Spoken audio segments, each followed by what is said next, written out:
Alright, so I changed cameras because the other camera just kept on cutting off. I don't know why. But anyway, I loaded up the blue bowl with some material.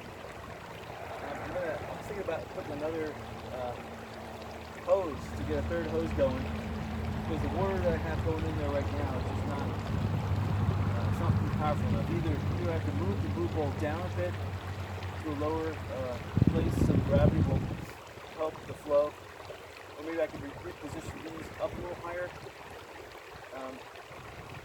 So I was thinking if I just add a third hose, I might push the blue bowl back a little bit, so that would be down a little bit, maybe an inch, and then the hoses, well, it's easy, they could reach that extra inch, so we'll see. I'm looking at the camera because I'm worried that camera's going to drop off. The other camera had a nice rubber hold protector on it. This one doesn't. So this is just bare plastic on metal. So the wind is blowing, it's blowing this way, and I always keep on looking at that camera because if it falls, it could easily crack. Don't want that happening. Alright, so time to adjust the blue bowl. Move that. Move those. The water out. And on to move over here.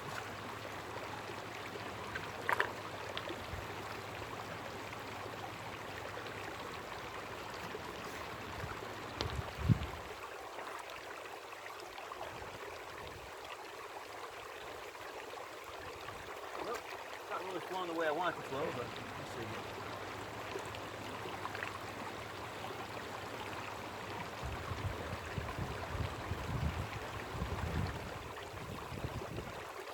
Actually, it's going to rise over a gradient.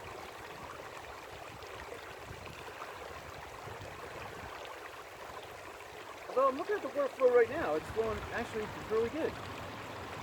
You see, the gold is climbing up the cone, and the bad stuff is flowing out, and the gold is staying in.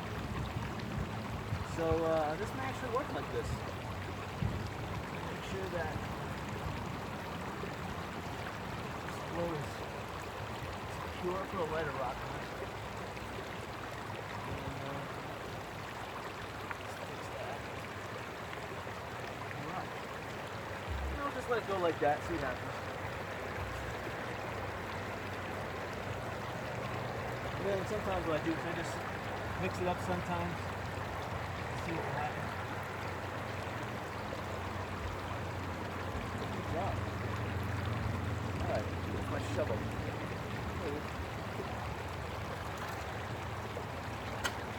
I don't recommend bringing a dog here, although a dog would be good to keep an extra set of eyes out, to bark if an intruder's around.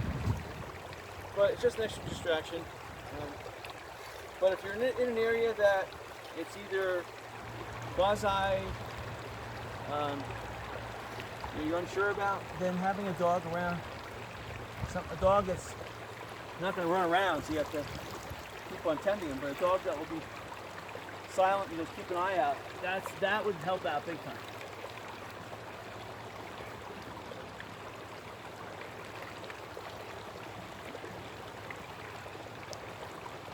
Now I see, I just pulled up some mud here, some clay. So that clay layer would prevent gold from going deeper than that. Gold gets stuck in the clay, but it would prevent it from going deeper. So that, I don't know if it's a good sign or not, but that could be the reason why I'm finding a lot of gold on top.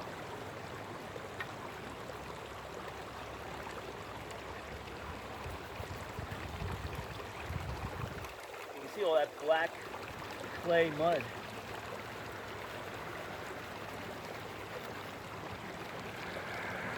Looking at the blue ball, it's doing pretty good. See, I was contemplating, not good. Don't contemplate.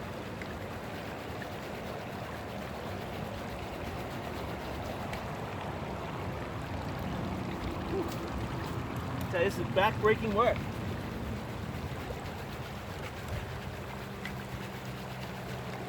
I envy those people down there with the power tools, able to sleep in the back of their cars, 5 feet off the creek.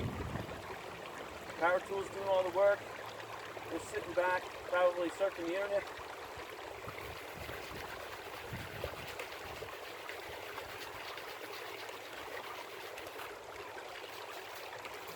That's the modern day gold mining. Surf the internet, let the power tools do the work for you. Now in Colorado, you're only allowed a maximum of a 4-inch dredge. And there's, in Clear Creek at least, there are making a lot of pedestrian, like walking, hiking zones along the creek. So they're really restricting access to gold miners. You can fish, you can bicycle, you can jog, you can walk, you can even rock climb, but which I see a lot of. The sad thing about rock climbing in the Rockies here is that you'll hear it, at least one ambulance a day coming for a rock climber that's fallen. Sad. But some of these rocky cliffs look just so inviting. I mean, if you're a rock climber, I mean, you don't have to go far off the beaten trail. I'm just, some of these rock cliffs go vertically 90 degrees. Most of them go 80 degrees, maybe 70, but right here along Clear Creek, like you look at these are about 70 degree angles, but closer to Golden, Colorado, more like 80% is the norm. And some of them actually hang out towards the road. So I wouldn't want to park my car along the edge of the road, knowing that any little rock slide could put at any minute. Normally rock slides, though, you're only worried about when it's raining. So high winds, a little bit, but fire, maybe, for a rock slide.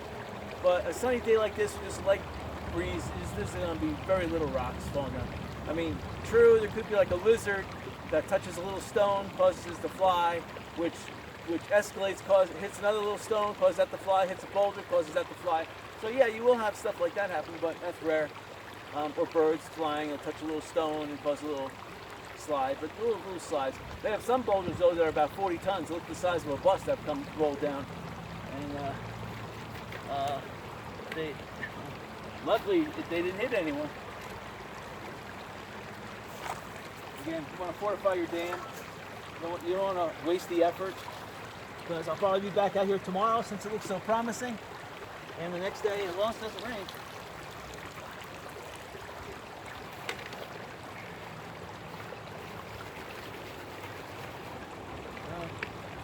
The thing is that you got to clean these things often, because this gold is, probability, it is washing out. There's nothing stopping plain gold from going out. It's a numbers game. The more you dig, the more probability gold you'll catch. You still will lose some. I mean, there's so much gold around here right now that if I could properly like get one of those sluicing machines that you see in the Yukon, those river barges that have big sluicing operations. I mean, I bet this area was sluiced at least, probably late 1800s as well as the early 1900s. And but the gold has replenished already. It's like seashells. When a storm hits on the Gulf, I'm from Fort Myers, and I know for a fact that you can pick all the seashells off the beach, all the good ones, but there's good seashells under the sand that the high tide has now overturned the beach and covered it. But right after a storm or the next day, that sand is turned over and there's more seashells. And out in the Gulf of Mexico, there's billions of seashells. So if you really want something good, you can find it. Same thing with gold here.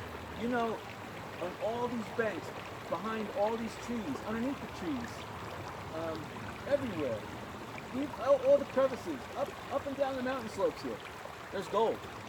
A lot of it. Not just on the surface. Half a foot, 2 feet, 3 feet, 10 feet, 50 feet down. It's a ton of it. Because these rock layers have been folded and folded and folded and folded. There could be 3 or 4, maybe 200 to 300 feet of gold-bearing ore.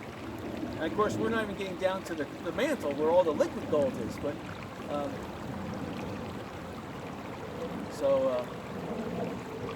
just it's time consuming to get. So I mean, look at platinum. In 2010, it hit its heyday. It was like $2,700 an ounce. And people stopped using hard drives and went to solid state drives, and they stopped using DVDs or Blu-ray and started just using Netflix or watching it online YouTube. The price of platinum fell because you don't need platinum for the platters on CDs, Blu-ray, and they stopped they found new technologies to make mufflers without using platinum. So now platinum is what, $900 an ounce, troy ounce? So 1/3 of what it used to be. Only 10 years. And contemplated. You can see all that really dark clay, and because I'm washing it like this, there used to be a little mat here, a little rubber mat, and that was really good at catching gold, and that would actually force the water up instead of getting stuck underneath. But it came loose, and you know what? You put it down, you walk away. A day later, you come back to fix it, and you're like, where did I put it? Yeah, I see it. I see behind the camera there is a car looking. Yeah. Most of the traffic on this road are going to the casinos. There's like between 40 and 50 casinos down the road there. Black Hawk, I think, is about 7 miles away. And there's like 20 casinos just in that area. Colorado legalized slot machine gambling all over the state, but I don't know why. I guess people like coming here, so they take the 30 or so mile drive. And that's not the end of the gambling. It keeps on going another 20 more miles. Don't forget the communities that are beyond Black Hawk, but they allow gambling too. That's where you're going to find your real gold. You can open up a casino. They haven't legalized tables yet in this area, but once they do, this area is going to explode. Because Denver itself, the amount of people moving from all over the United States to the Denver area is just astronomical. The construction boom that's going on,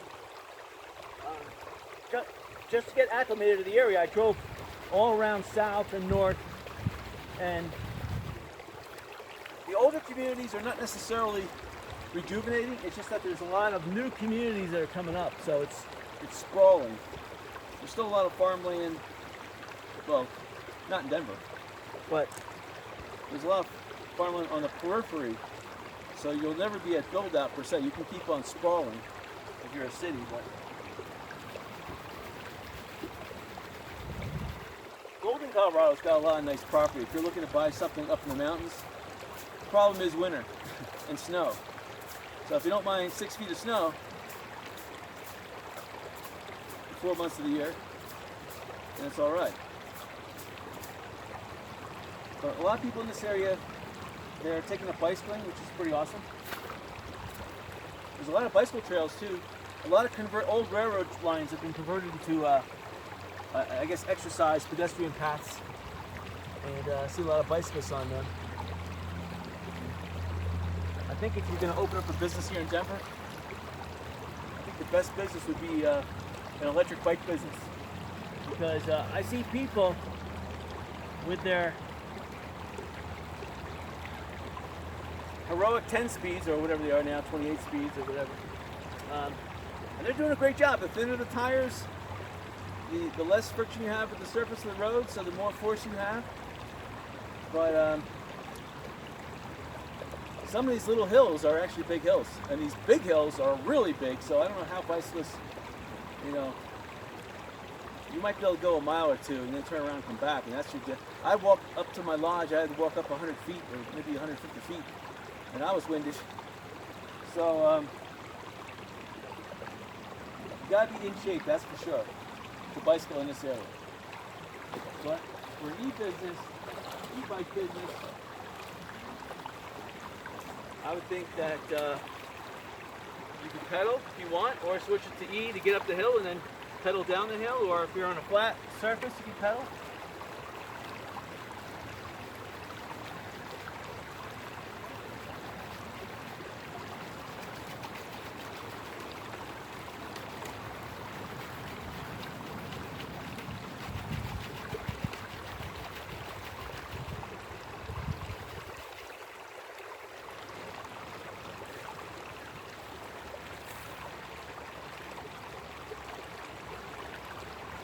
yeah, fortifying this area here is, there's still a lot of water flow going through.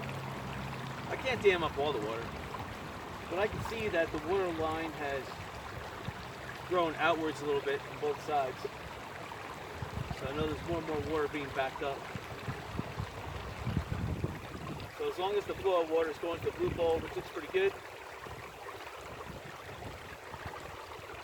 For a second there, I thought I saw a big gold nugget here, but no, this is just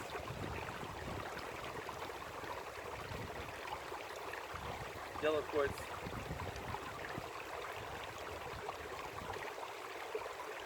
Now, there is some tailings at the end of the sluice rock, and I'm kind of curious to see if any gold's in it. Looks kind of interesting. They always say you should do that. It doesn't hurt. It doesn't hurt to re-sluice your tailings. In fact, I think it's a good practice. You just never know.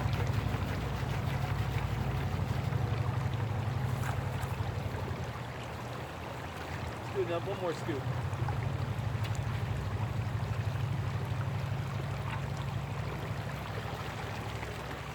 I don't see any gold, but you never know.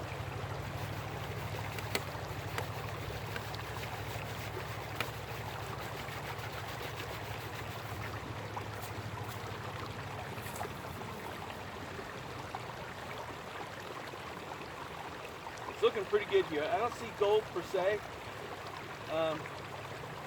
Normally the gold would be up in your first or second rungs, but because I don't have my wing nuts on here, I don't know if you heard me earlier, but I took off my wing nuts to clean this last night, and I found at least a gram, if not two, of gold. And then I got too excited. I thought I put them on the dresser next to the front of the TV in my hotel room. I don't know. I went out shopping last night looking for the power dredge at some of these big stores. At Harbor Freight, I was able to find an electric 12-volt pump, but it doesn't fit onto the... I brought a pressure washer gun and hose, and the 12-volt pump, which can only do 5 gallons a minute, which is really, you really need between a minimum of 10 gallons a minute to do proper PSI. But I mean, it would do a nice little vacuum, but it uses garden hose attachments. So I don't know. I mean, I don't want to spend $80. Actually, it was on sale for $60. It was a good price, but then I gotta buy $20 for $55 for a battery from, they had some there. Napa Auto Parts has some good prices on batteries. I'm looking over at the blue bowl, so it has, the flow of water has increased. And so I guess the shoring up I did here is pretty good. And it's almost done with that pile that I stuck in there, so we're going to stick some more in there. I'm going back over here, my favorite gravel area. Another thing about having a dam, this could have been exposed when the dam wasn't here, and the gold settled out because the flow of the current has eddies, so the eddies will push the gold, and the gold will settle on the side eventually, and the water flow will go through. At least the lighter gold, the heavier gold, or the gold that's got air cavities in it will keep on flowing until it hits some kind of obstruction or lack of, down by Denver Central, where the it starts the Great Plains, then there's no more steep gradient, let's put it that way, so the gold will settle out. But even down there, Clear Creek, even before it hits the Platte River, even the Platte River, during season, those rivers are raging torrents. So gold is replenished, the eddies that create these little sandbars or banks, they're turned over. So, you know, just like finding seashells, every day is a new opportunity. Same thing up here. You can have gold miners up and down this creek every day, and there's still gold to be found. That's how much gold there is.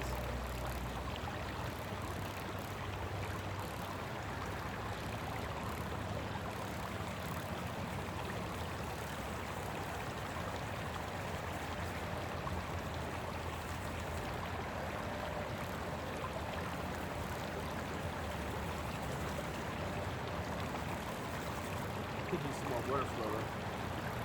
Yeah, water flow is working good, but it's not as good as this water flow here.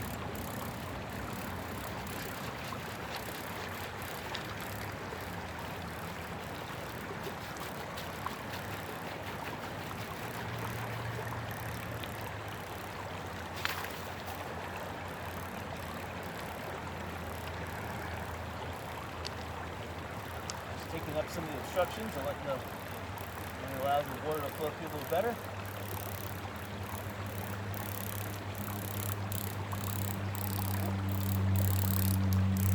Filling in some of the holes that we're letting the water seep through. And the camera has not fallen off the tripod. Excellent. Now sometimes you have to keep an eye because the blue bowl could, I see there's a nice water flow going in there right now, nice. It could fall, there is a lot of dirt that goes through the middle here, and I see the tailing trail is coming out. Same thing here. The water is pushing it, pushes against this aluminum solution tray, and it pushing it downstream slightly. Or sometimes the weight of the water will push it down, even though I do have my two lug nuts that are holding the thing together. But they don't hold the other things on. They're just hold on right now by a little bolt that's sticking up. So that's okay. I got good water flow. Someone had come through here last night. Must have been stepping on rocks or throwing them, moving them. And they moved this big one, but they made a perfect avenue for the water to come rushing through. So I just filled in some of the areas where it needed to be filled in, and now it's perfect. And then over here, the same thing. This is where I had my blue bowl yesterday, and it was working fantastic. But I had the hose up here in this area, and I had 3 hoses going, and I had my blue bowl over here and 3 hoses. Every day it changes. Unless you leave it like this overnight and it doesn't rain, and there's no pedestrians that, you know, people that walk through here and decide to say, oh, free. So the blue bowl is going really good. It's nice and balanced. There's a little overflow on that side, but that's not going to cause the stuff in the middle to overflow. Just the lighter material will flow on the gold will still stay down inside there. And it's done. It's ready for you to add more. So it's working as fast as I can work, and that's how you want it. You want it to work as fast as you can work. Now eventually I will be pouring everything, all the concentrate that I have, gotten from all these and what's still in this bucket. There's still about a pint left in there. I'll stick it in there. The gold that I've actually found, I have in my little suction bottle, and then I also my suction bottle here, and I also have a little jar of pure gold. It's small, definitely not an ounce yet, but I'm working on it.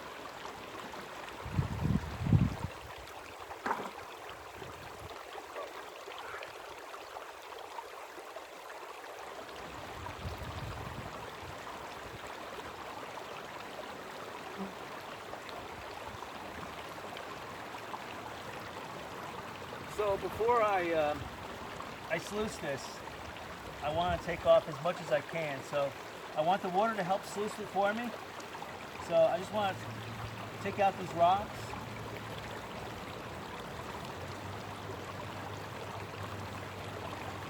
And then if I move my hand over this, a lot of that black sand will flow down. So yeah, you want to do as much cleanup as you can with the help of Mother Nature as possible. So, remember, gold is so heavy that it should, each one of these ripples, You don't want them clogged. It causes an eddy, it causes the gold to go underneath and then get sucked in and embedded into the, I guess they call it the miner's moss. So,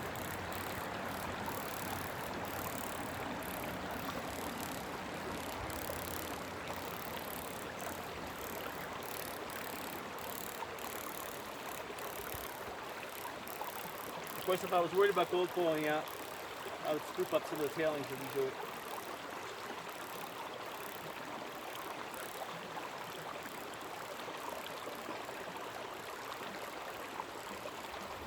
So it's flowing. So the stuff that I loosened up here is flowing down to the next rung. They're going down.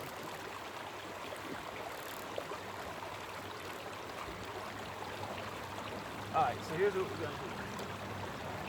We're going to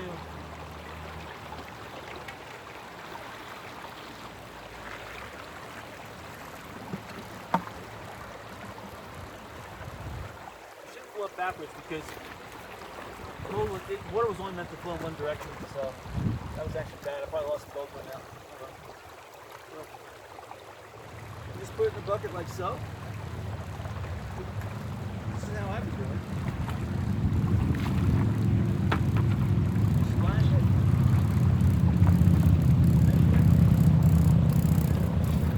Take these off.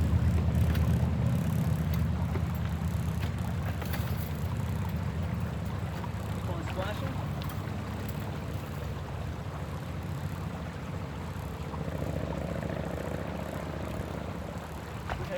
Wish I had my little pressure washer.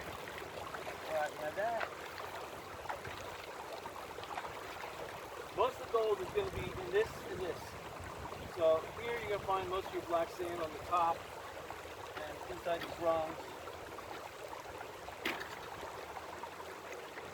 Most of the gold is going to be, to tell you the truth, most of the gold is going to be on this green layer.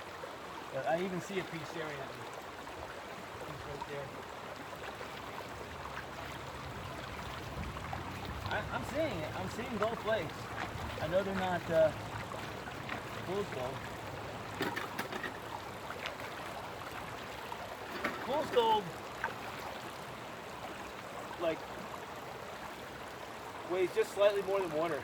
So it really floats. When you agitate the water, that mica fool's gold, it floats. It spins around and then it comes right out.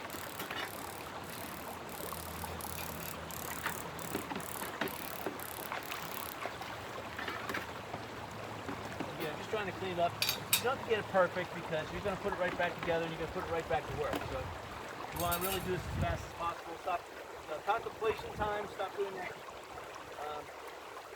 But you want to be gentle with it so you don't, I see some gold right there. Again, try to be careful because you get gold dust in your hands, so wash your hands over the bucket.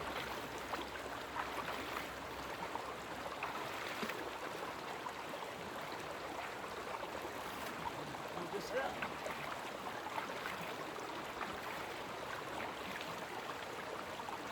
That. Pretty good.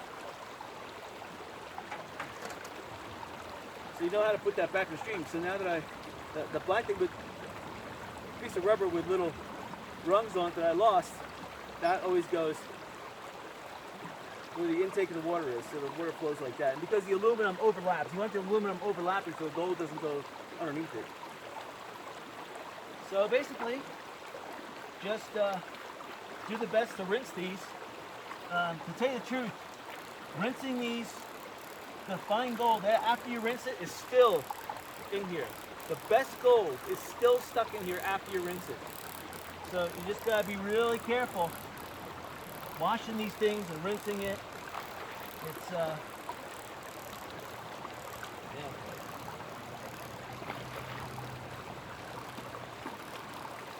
I'm still amazed. I bought this blue ball for $1 at a garage sale.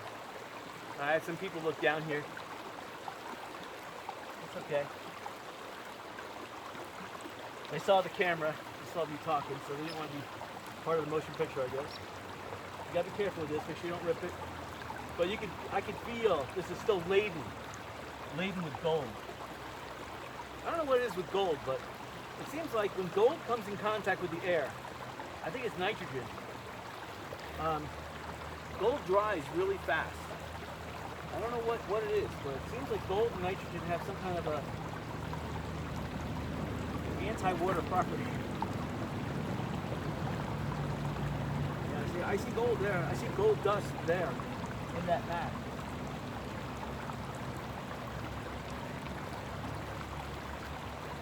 Still. So,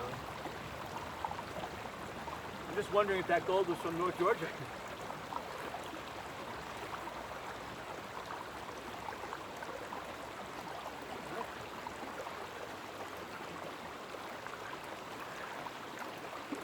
It can't be from North Georgia. I scrub these mats. I have a spiral wheel at home, and I scrub these things literally, washing them with. You're supposed to wash it with soap. The gold cleans better. I didn't bring the soap out today. I didn't want to ruin the creek. So, but you're supposed to, you know, that dishwasher anti-streak stuff. You're supposed to actually put that in this. I can see there's gold everywhere embedded in this, even after I washed it. So you definitely have to use that dishwasher. I think it's called Finish, and that will help. Makes the water more wet, so the water can wash better. Alright, so this one I think goes down here.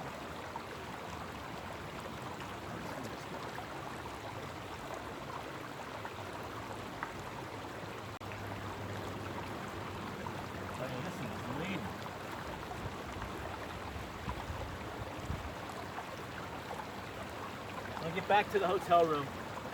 That's what I'll do. After a day, I don't have the dishwasher detergent, but I have a generous supply of shampoo, so.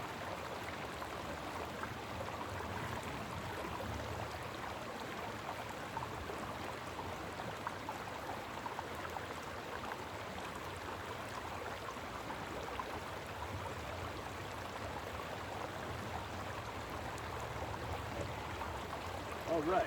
So it doesn't matter really which side these go on here.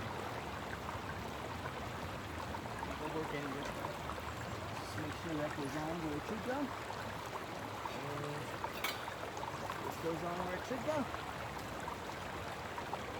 And then these are, so they're going to go one way. I think that one goes there.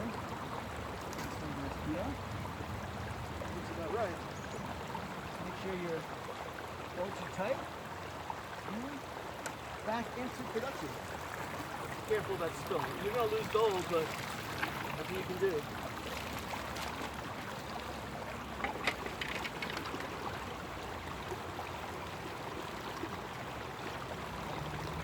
Got a nice water flow.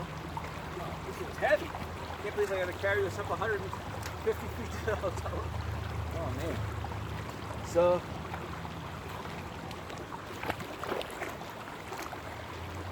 We're at the excess water. Just be careful. Gold.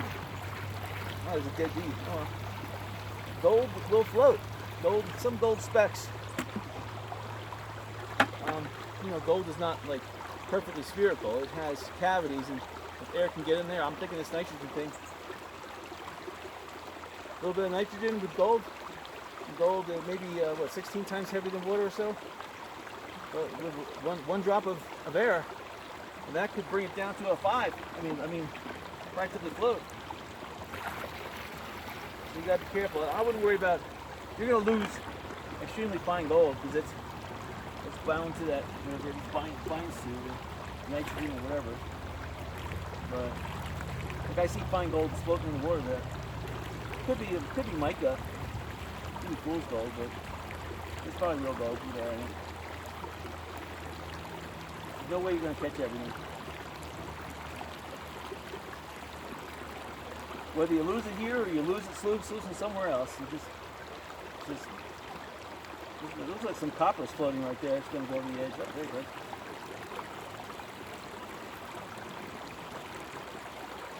See, there's more I'm not sure if that's micro or fine gold. It looks like it's fine gold. But you're going to lose it.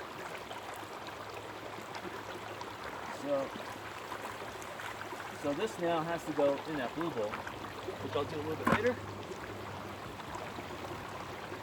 Right now the blue bowl is doing its thing, and this is doing its thing. Let's get back to doing my thing.